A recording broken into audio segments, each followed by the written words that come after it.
Merci beaucoup. Alors, bonjour à tous. Je tiens déjà à remercier les membres du jury d'avoir accepté d'évaluer ce travail de thèse. Et merci à tous d'être présents aujourd'hui pour découvrir mes travaux de recherche qui ont contribué à la conception d'une méthode d'enseignement de la lecture en cours préparatoire, donc la méthode ICP, au travers d'études d'efficacité, d'utilisabilité et d'acceptabilité. Comme l'a dit Marcella, cette thèse a été encadrée par Marilyn Boss du LPLC et par Maryse Bianco du LARAC. Elle a également été encadrée par Valérie Pertuet parce que c'est une thèse CIFRE, une thèse qui a été financée par les éditions Actif. Alors, je vais commencer cette présentation par vous présenter les enjeux de l'apprentissage de la lecture. Ensuite, je vais vous présenter la méthode LIDICP, puis les objectifs et la démarche qui ont été utilisés dans cette thèse. Et enfin, je vais vous développer deux études de cette thèse qui correspondent à l'étude 3 du manuscrit sur le guide pédagogique et à l'étude 6 sur l'étude sur l'application écrite. Et enfin, je terminerai sur une rapide conclusion sur le développement d'outils pédagogiques fondés sur la recherche.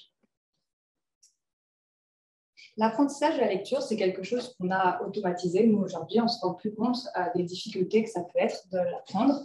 Mais on le voit bien avec les chiffres. Avec, par exemple, nos élèves français, avec les évaluations nationales, on observe qu'il y a 30% des élèves français qui entrent au CE1 avec une maîtrise fragile de la lecture. On observe ces difficultés également au niveau de la compréhension. Avec l'enquête internationale PIRLS qui a été menée en 2016, la moyenne européenne est de 540 points. Alors que nos élèves de CM1, nos élèves français, ont une moyenne de 511 points. Donc on a en fait des performances qui sont nettement en dessous de nos voisins européens. Donc, comment on peut aider les enseignants à faciliter l'apprentissage de la lecture? Une des solutions, c'est de se baser sur les données scientifiques. Les connaissances scientifiques dans le domaine de la lecture, il y en a énormément. On sait tout d'abord que la lecture, c'est le produit de deux capacités. La capacité d'identification, on identifie une suite de lettres, des codes, des chiffres, et la capacité de compréhension, on comprend le sens de ce qu'on est en train de déchiffrer. Il y a énormément de pratiques qu'on sait être efficaces, comme par exemple pour enseigner l'identification, on sait que la démarche phonique est la démarche la plus efficace. Elle consiste à enseigner de manière systématique et exhaustive toutes les correspondances graphème-phonème.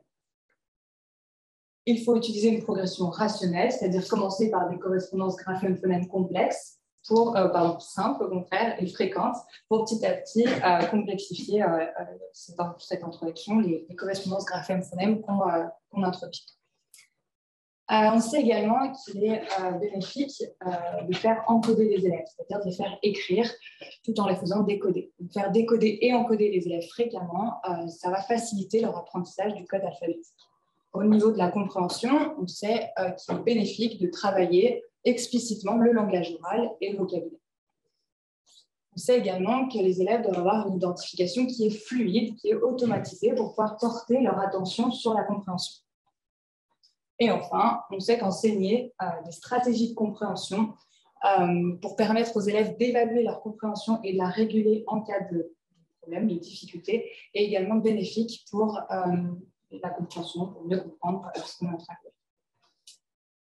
Et ces connaissances scientifiques, il y en a certaines qui sont bien installées dans les classes, comme par exemple l'approche phonique pour enseigner l'identification. C'est une pratique qui est très répandue, tous les enseignants l'utilisent aujourd'hui. Par contre, il y a d'autres pratiques reconnues comme efficaces qui peinent à entrer dans les classes, comme par exemple l'enseignement explicite de la compréhension ou la pratique de l'encodage. L'encodage, c'est quelque chose qui est fait en classe, mais qui est encore trop peu fait. Alors, il y a plusieurs possibilités d'action pour faciliter l'entrée de ces pratiques reconnues comme efficaces dans les classes. La première, c'est d'agir sur la formation des enseignants. Et la deuxième, c'est de proposer des outils pédagogiques fondés sur les données probantes. C'est sur cet axe-là que Marilyn Boss et Maryse Bianco ont décidé d'agir avec les éditions Atier, accompagnés de 3 enseignants. Ils ont donc proposé une nouvelle méthode de lecture, la méthode de l'ICP. Dans la littérature scientifique, le terme de méthode de lecture, il est employé pour parler d'une démarche d'enseignement, comme les méthodes phoniques, méthodes syllabiques ou méthodes globales. Ici, je vais utiliser le terme de méthode de lecture pour parler de l'outil. C'est le terme qui est utilisé dans le monde de l'éducation et de l'édition. Donc ici, une méthode de lecture, c'est une publication pour enseigner l'apprentissage à usage des enseignants et des élèves qui regroupe un ensemble d'outils pédagogiques. On va avoir des outils pédagogiques plus pour l'enseignant, comme par exemple le guide pédagogique, et d'autres outils plus pour l'élève. On va avoir des albums, des affiches. Dans cette thèse, on a commencé par une première étude qui visait à connaître les pratiques des enseignants, justement sur les méthodes de lecture. On a pu savoir qu'en 2018 et 2019, les méthodes les plus utilisées par les enseignants étaient Taoki et compagnie, Ribambelle et Piloty. Et à ces méthodes, les enseignants associent souvent Borel-Mesoni et les alphas. Donc en moyenne, les enseignants utilisent 2 à 3 méthodes durant l'année. Une méthode principale et 1 à 2 méthodes secondaires. Donc, la méthode l'ICP, c'est une méthode qui s'appuie sur la recherche. Dans cette méthode, on retrouve l'intégration des différentes dimensions de l'écrit, donc l'identification et la compréhension. Ces dimensions, elles sont enseignées en parallèle, donc dès le début de l'année, et elles sont faites de manière, cet enseignement il est explicite, structuré et systématique.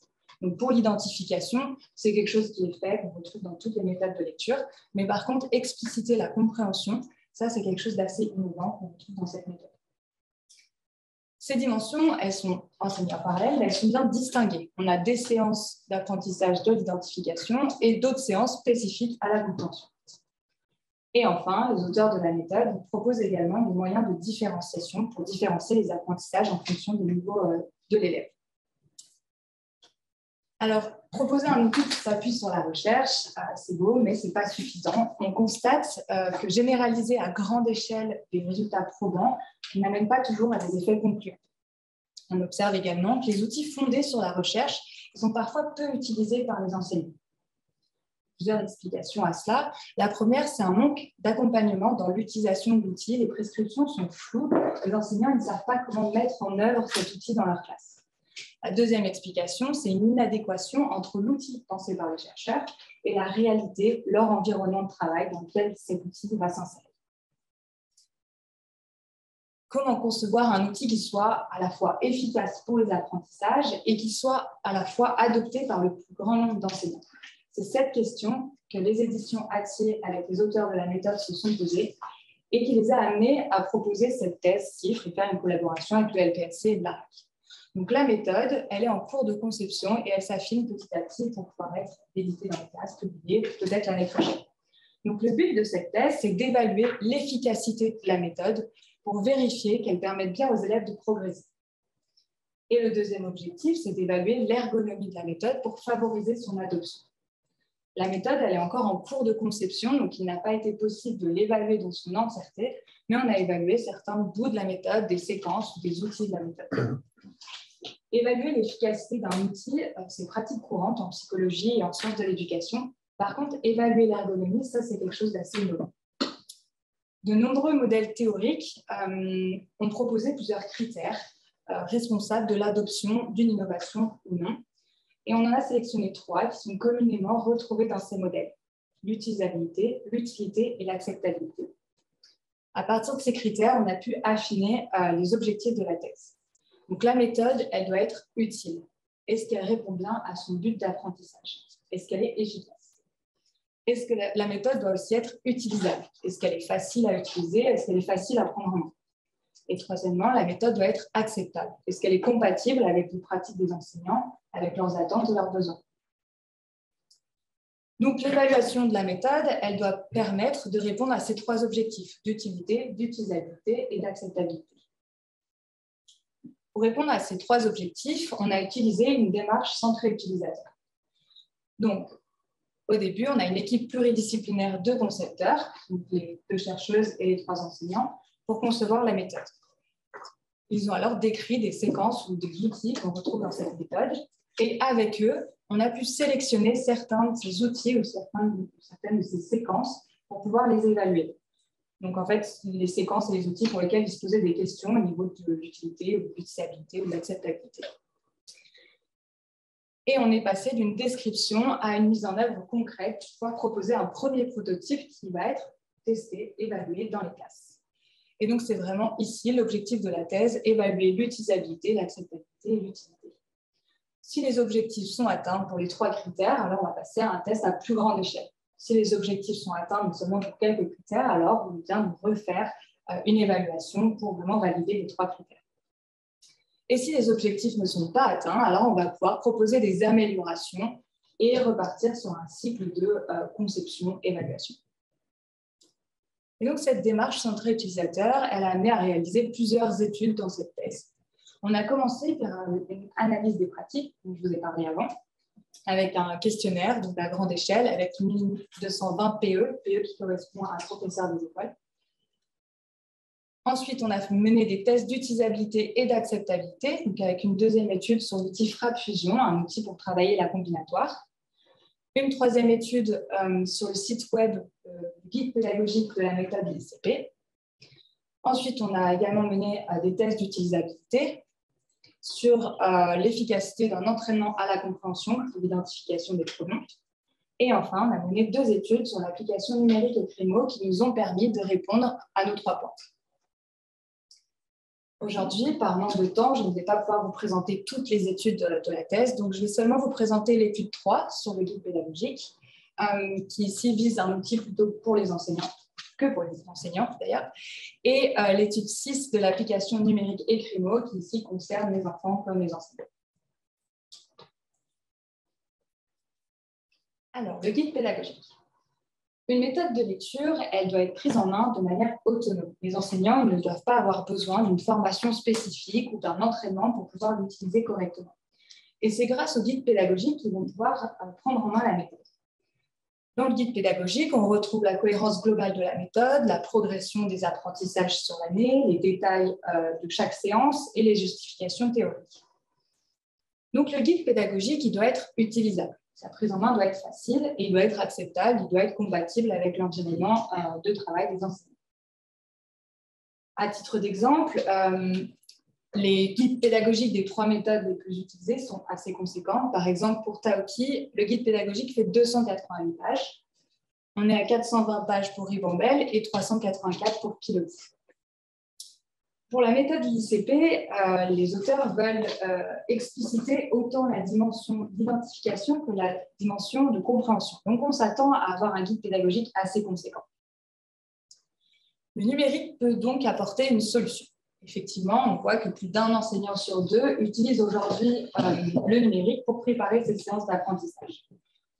Dans la première étude qu'on a menée pour connaître les pratiques des enseignants, on leur a proposé 4 propositions, 4 présentations du guide pédagogique.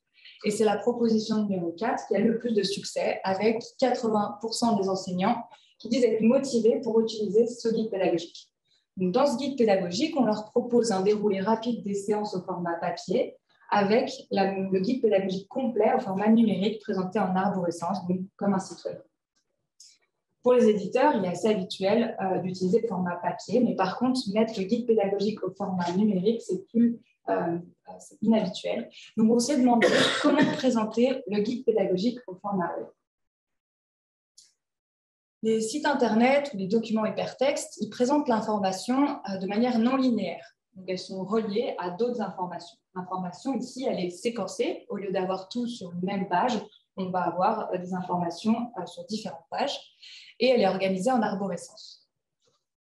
Ce type de présentation a l'avantage de présenter plusieurs choix de navigation possibles. On peut arriver sur cette page en passant par ici ou en passant par là. L'accès est non linéaire au contenu et on peut avoir également une vision globale de l'information sur les pages. On peut aussi avoir un accès rapide à une information spécifique.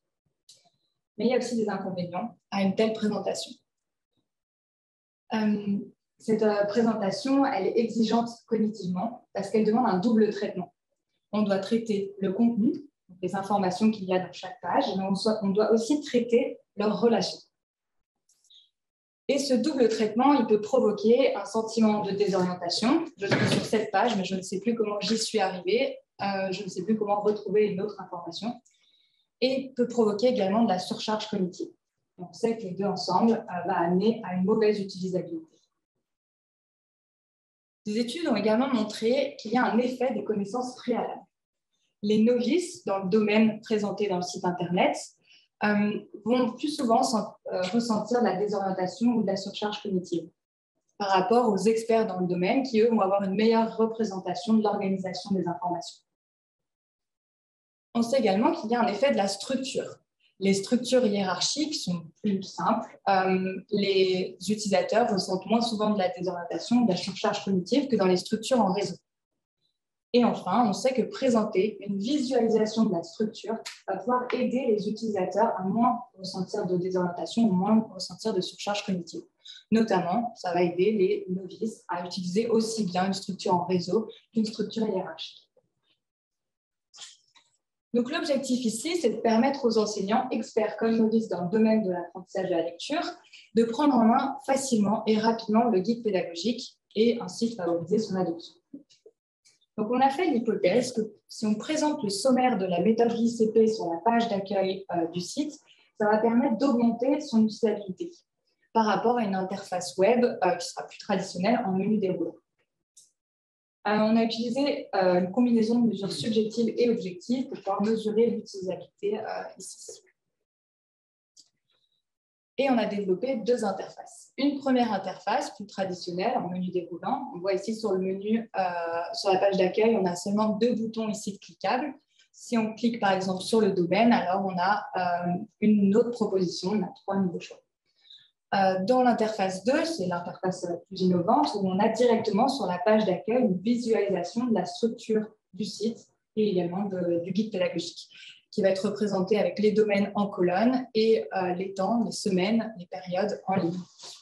Ici, si on clique, on a une autre information plus précise sur les jours, sur les séances de chaque jour. 21 enseignants ont utilisé l'interface 1 et 19 autres enseignants ont utilisé l'interface 2. Dans une première étape, on a demandé aux enseignants de rechercher 10 informations dans leur interface, le plus justement et le plus rapidement possible. Ici, on a mesuré le nombre de clics et le temps par clic. Et ensuite, une fois les 10 tâches réalisées, on leur a demandé de remplir deux questionnaires. Un premier questionnaire sur la charge mentale avec une base APX et un deuxième questionnaire d'utilisabilité avec le SUS. On a également ajouté quelques questions pour en savoir un peu plus sur l'acceptabilité de ce site, de cette interface. Alors, au niveau des résultats, en commençant par les mesures objectives. Lorsqu'on regarde le nombre d'items réussis sans clic superflu, c'est-à-dire le nombre de fois sur 10 tâches à réaliser, le nombre de fois où ils ont réussi à accéder à l'information sans se perdre, on voit que dans l'interface 2, les enseignants ils ont réussi à peu près entre 6 à 7 fois sur 10 à trouver la bonne information sans se perdre. Alors que les enseignants de l'interface 1, ils sont entre 4 à 5 fois sur 10. Et cette différence est significative en faveur de l'interface 2.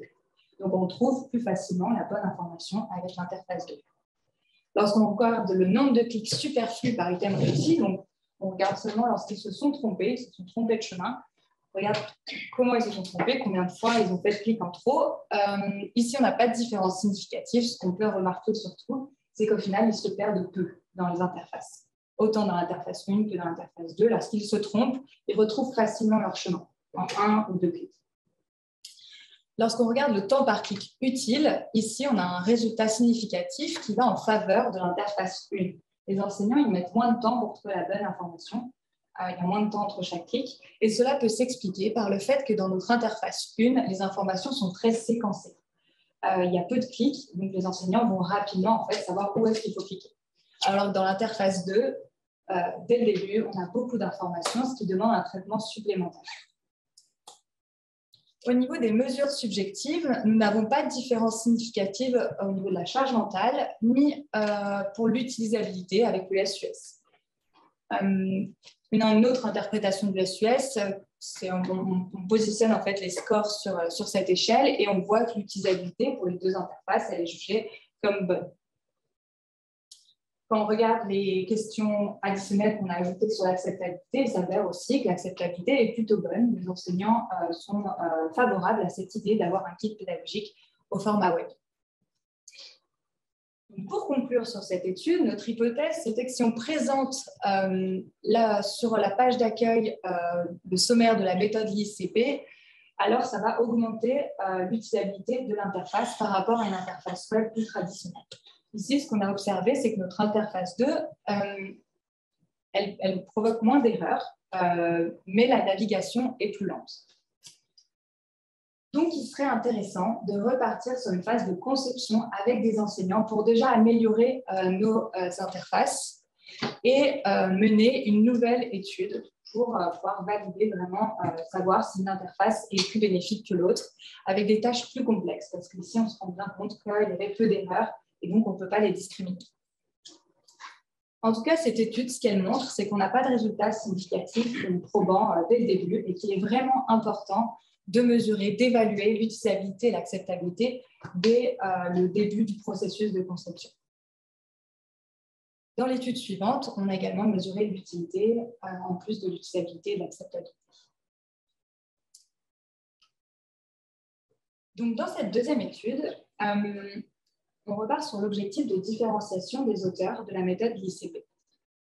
Donc, ils veulent permettre aux enseignants de différencier les apprentissages. Et pour cela, ils proposent un fonctionnement en atelier de groupes de besoins, avec des groupes de niveaux, pour que l'enseignant puisse travailler en atelier dirigé avec un groupe sur une compétence particulière et que les autres groupes soient en autonomie. Alors, la difficulté ici, c'est de pouvoir proposer une activité qui soit utile pour les élèves, qui les fasse bien progresser sur une évolution d'apprentissage et qui soit également possible de réaliser en autonomie. Donc, c'est pour cela que les auteurs ont proposé l'application numérique Ecrimo, une application sur tablette pour travailler l'encodage. Donc ici, on se demande comment concevoir une application qui soit utile, utilisable et acceptable. Et cette question, elle va nous amener à nous en poser d'autres. Premièrement, sur l'utilité de l'entraînement à l'encodage. On sait, je l'ai déjà dit avant, on sait que l'encodage, c'est une pratique reconnue comme efficace. Mais il y a plusieurs façons de mettre en œuvre cet entraînement. Donc, on va se demander si l'entraînement, cette mise en œuvre-là, elle fonctionne bien, est-ce qu'elle est bien efficace, est-ce qu'elle permet bien aux élèves de progresser. Ensuite, on va se demander l'utilité, on va se poser la question sur l'utilité du support numérique. Dans la littérature, on retrouve que les nouvelles technologies ont un effet positif faible sur les apprentissages. Cet effet positif est faible. On retrouve en fait une grande disparité dans les résultats. Ces résultats, ils vont dépendre de plusieurs facteurs, comme par exemple de la compétence entraînée.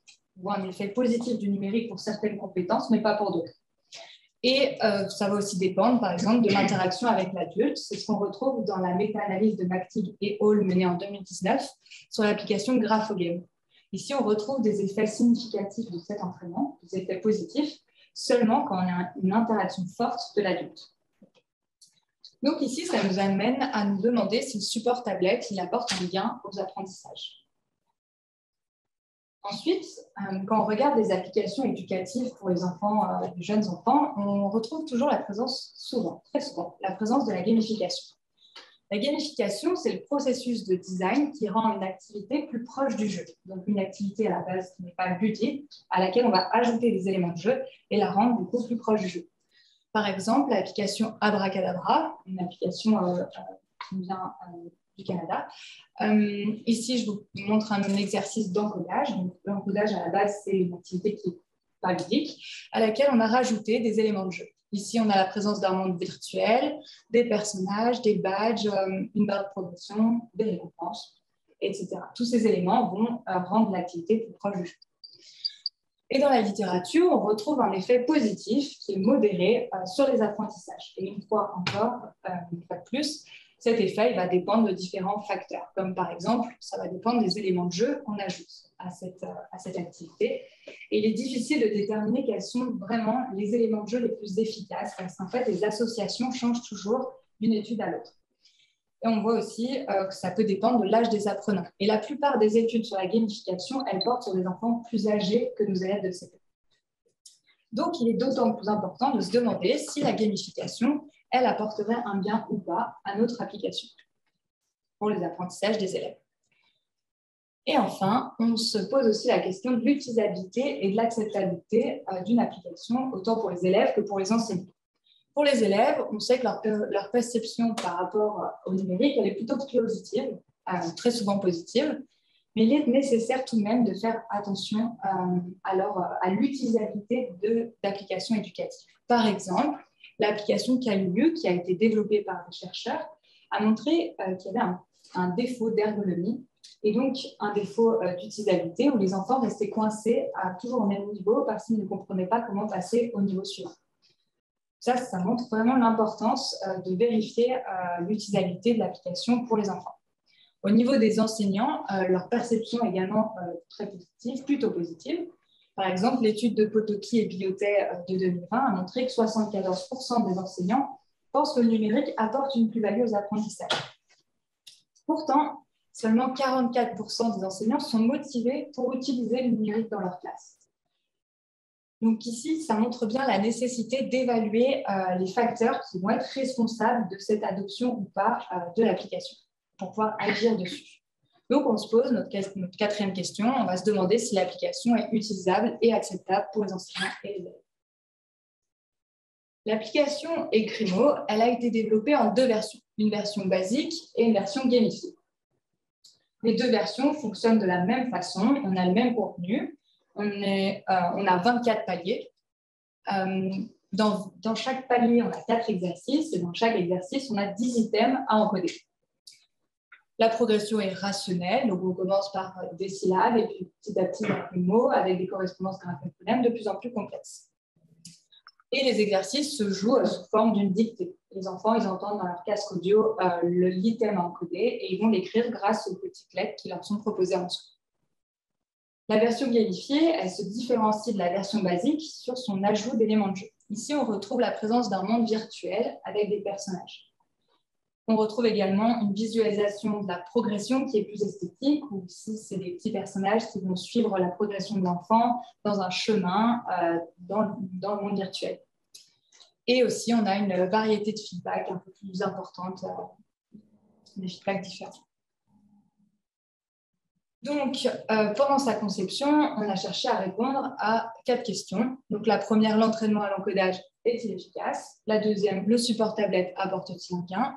La troisième, la gamification apporte-t-elle un gain? Et la dernière, l'application est-elle utilisable et acceptable?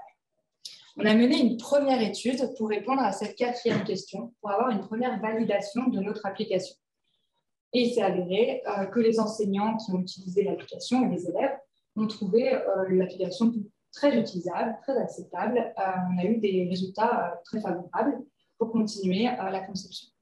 On a pu quand même améliorer certains petits éléments, notamment sur l'affichage des résultats élèves pour les enseignants. Et donc, on a abouti à un deuxième prototype qu'on a évalué dans une deuxième étude, une étude plus conséquente, une étude expérimentale, qui nous a permis de répondre à nos 4 questions de recherche. C'est cette étude que je vais vous présenter maintenant. Dans cette étude, on a 25 classes de CP qui ont participé, ce qui équivaut à 311 élèves.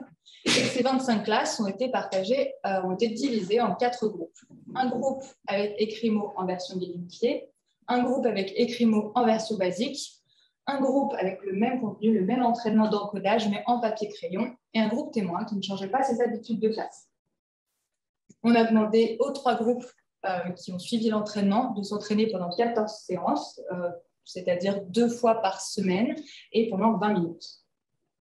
Avant l'intervention et après l'intervention, on a mesuré le niveau des élèves sur l'identification, l'encodage et la conscience phonologique.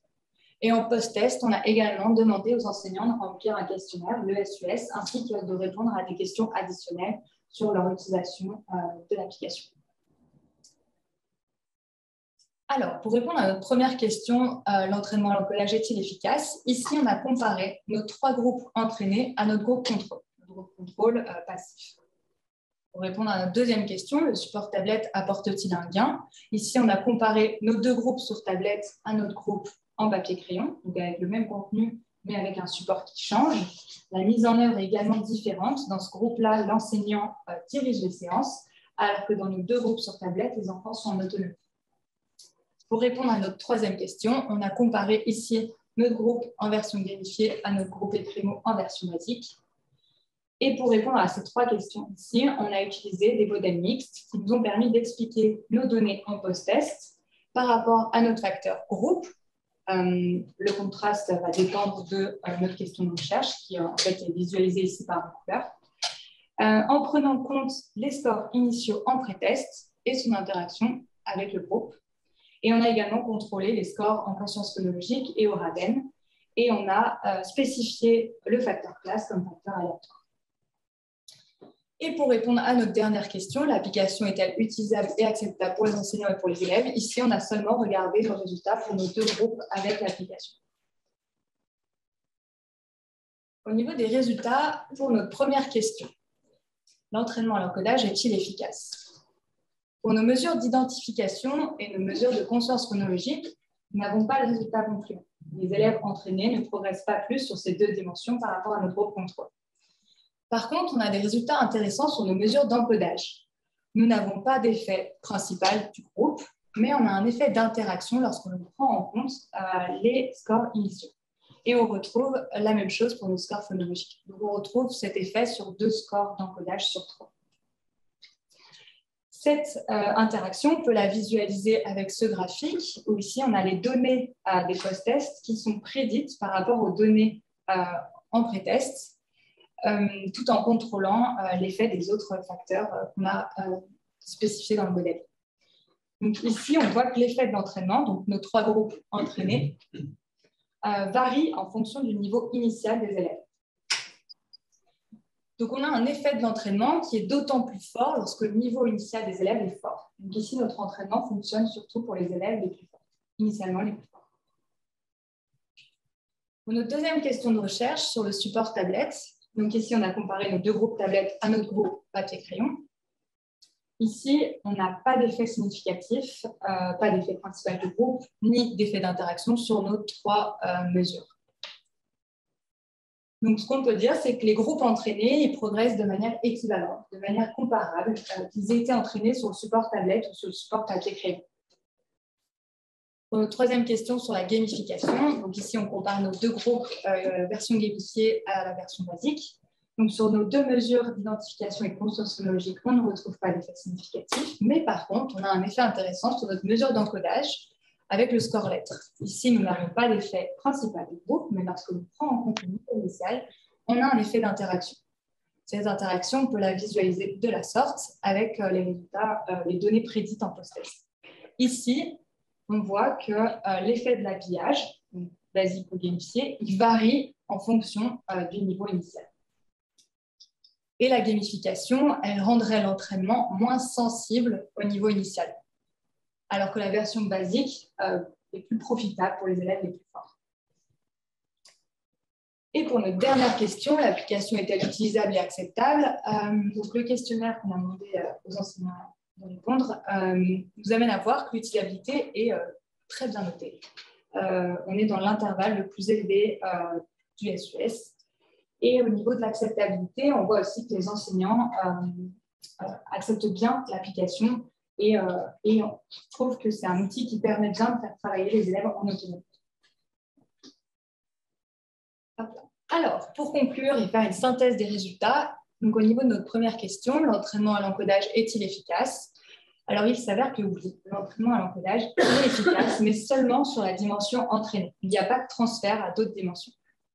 Et qu'il fonctionne surtout pour les élèves initialement les plus forts. Alors, il y a plusieurs explications à cela qu'on retrouve également dans les commentaires des enseignants. La progression était peut-être trop difficile. On était au début de l'année et peut-être qu'on commençait trop rapidement à faire encoder des mots avec des correspondances graphèmes-phonèmes qu'on n'avait peut-être pas vues en classe. On a peut-être eu aussi un problème d'utilisabilité, le même que le CABU d'ailleurs, où on a des élèves qui restaient coincés à un niveau et qui ne cliquaient pas à l'exercice suivant pour cause d'une mauvaise ergonomie. Et aussi, les enseignants, ils ont observé que les élèves les plus faibles, c'était ceux aussi qui étaient le moins motivés pour utiliser l'application. Le support tablette apporte-t-il un gain? Alors, on voit qu'on n'a pas de plus-value du support tablette, mais par contre, on a un effet comparable au papier, ce qui est déjà très important. On n'a pas d'effet positif de la tablette, mais on n'a pas d'effet négatif. Donc, on peut proposer ces entraînements sur tablette autant que faire un entraînement en papier-crayon avec l'enseignant. Et au niveau de la gamification, on voit que la version gamifiée, elle va réduire les écarts par rapport à la version basique qui va profiter surtout aux élèves les plus forts. Et donc, cette version gamifiée, peut-être qu'elle est plus favorable aux élèves les plus fragiles. Il serait peut-être pertinent de proposer une application qui soit modulable en fonction du niveau de l'élève, où l'enseignant pourrait choisir quelle version il veut proposer à son élève. Et enfin, pour notre dernière question, donc on voit que oui, l'application a une bonne utilisabilité et une bonne acceptabilité. Et le commentaire qui ressort le plus souvent, c'est que les élèves sont en complète autonomie et que la mise en œuvre est facile. Donc là, on répond à quand même un objectif de cette application, c'est de travailler en autonomie, d'être utilisable et d'entraîner quand même la dimension d'encodage. Donc cette étude, elle valide partiellement l'application Ecrimo. Pour nous, c'est quand même pas suffisant et donc on est reparti sur un cycle de conception avec 5 enseignants pour pouvoir améliorer l'application et faire progresser aussi les élèves les plus faibles. Et pour conclure sur cette soutenance, sur cette présentation, l'objectif principal de la thèse, c'était d'évaluer l'efficacité et l'ergonomie de certains outils et de certaines séquences de la méthode en cours de conception, afin d'identifier des pistes concrètes d'amélioration. Donc, les différentes études qu'on a mises en œuvre ici, elles nous ont permis d'améliorer ces outils et de pouvoir continuer peut-être sur d'autres évaluations ou de pouvoir les faire à la méthode. En tout cas, ce qu'on a pu remarquer avec toutes ces études, c'est que la conception d'outils pédagogiques fondés sur la recherche nécessite de respecter plusieurs points. Premièrement, il est nécessaire de connaître ses utilisateurs pour pouvoir s'approcher dès le début de leurs attentes et de leurs besoins. Il est également nécessaire de co-concevoir ces outils. Les chercheurs doivent travailler avec des enseignants. Il est également nécessaire d'évaluer l'outil en cours de conception et ne pas attendre que celui-ci soit fini pour pouvoir l'évaluer. Il faut vraiment évaluer dès le début de la conception. Et il faut multiplier ces mesures. On ne doit pas évaluer seulement l'utilité. Il faut que l'outil soit aussi utilisable et acceptable pour les enseignants. Alors, cette démarche, elle est rarement utilisée parce qu'elle est difficile à mettre en œuvre. On est bien d'accord là-dessus. Dans toutes nos études, on a essayé de respecter ces différents points et au final, ça s'est avéré très utile. On a pu proposer plusieurs améliorations et on a pu proposer des outils qui vont sûrement être, on espère, utilisés par les enseignants. Donc, pour systématiser cette démarche, je propose une démarche de conception intégrée qui intègre ces différents points importants. Avec une première étape de conception, avec une équipe de conception pluridisciplinaire, donc dès le début, avoir des enseignants dans l'équipe, et des tests très rapidement sur l'utilité, l'utilisabilité et l'acceptabilité. Ce premier prototype, il peut du coup être amélioré avec une équipe de co-conception, où là, on va ajouter des enseignants qui sont extérieurs à l'équipe du début. Et on va pouvoir entrer dans un cycle, une itération entre les tests et les ajustements. Et petit à petit, évaluer ces outils avec un plus grand nombre d'enseignants et jusqu'à la fin, en tout cas, surtout sur l'utilité pour valider cet outil à plus grande échelle et au final le diffuser dans les classes. Donc pour Ecrimo, on a déjà fait ce cycle-là, donc on est déjà passé par là. On a déjà fait une première étude avec 4-5 enseignants, ce qui correspondait à notre étude 5. On a mené une deuxième étude, donc celle que je vous ai présentée, avec plus d'enseignants. Et maintenant, on est passé par cette phase de co-conception et on va pouvoir repartir sur une nouvelle évaluation d'Ecrimo. Et peut-être l'année prochaine, si on a des résultats concluants, passer à une utilisation encore plus large de l'application. Pour le site web, on est plutôt à ce stade-là où il va falloir repasser par un stade de co-conception avec des enseignants pour améliorer l'interface et ensuite l'évaluer. Alors, j'espère que ce travail sera utile pour le monde de la recherche et pour le monde de l'édition. Et je vous remercie pour votre attention et je remercie également tous les membres de l'équipe l'ICP qui ont accepté que je travaille sur ce projet.